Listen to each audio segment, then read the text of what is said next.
Assalamualaikum warahmatullahi wabarakatuh. Sehat selalu buat teman-teman semuanya. Kita akan bahas terkait kasus Subang. Barangkali di antara teman-teman banyak pertanyaan. Kemungkinan di sini ada sebuah jawabannya. Proses hukum kasus Subang berlanjut. Dalam hal ini Ahmad Taufan Sudirjo dan Ahid Syahroni menanggapi pernyataan kuasa hukum tersangka kasus pembunuhan ibu dan anak di Jalan Sagak, Subang terus berlanjut sebenarnya. Setelah vonis inkrah terhadap Yosep 20 tahun penjara dan Muhammad Ramdhanu 4 tahun sebagai juga justice kolaborator, kini penyidik di Reskrimum Polda Jabar kembali melakukan penangkapan terhadap tersangka baru yaitu Abi Aulia, di mana sebelumnya ibu dan kakaknya yakni Mimin serta Arigi juga telah ditetapkan sebagai tersangka di dalam kasus ini. Polda Jabar menyatakan bahwa berkas perkara Abi Aulia telah dinyatakan lengkap P21 dan menandakan bahwa proses hukum terhadapnya akan segera berlanjut ke tahap persidangan.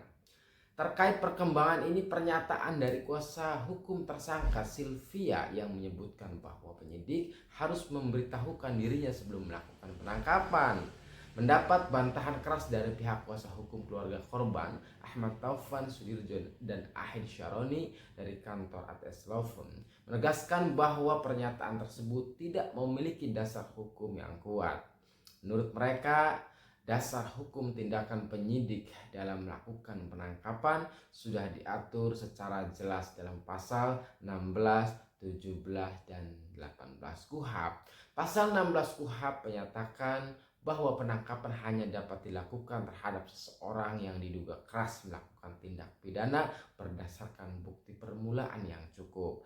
Pasal 17 KUHP menegaskan bahwa penangkapan dilakukan berdasarkan dugaan yang cukup terhadap seseorang yang melakukan tindak pidana. Pasal 18 KUHP mengatur bahwa dalam pelaksanaan penangkapan, petugas wajib menunjukkan surat tugas dan memberikan surat perintah penangkapan terhadap tersangka. Jelas bahwa dalam hukum acara pidana tidak ada kewajiban bagi penyidik untuk membantu kuasa hukum sebelum melakukan penangkapan. Proses ini merupakan bagian dari kewenangan penyidik dalam menegakkan hukum sesuai dengan aturan yang berlaku. Itulah yang dikatakan oleh Bapak Ahmad Taufan Sudirjo.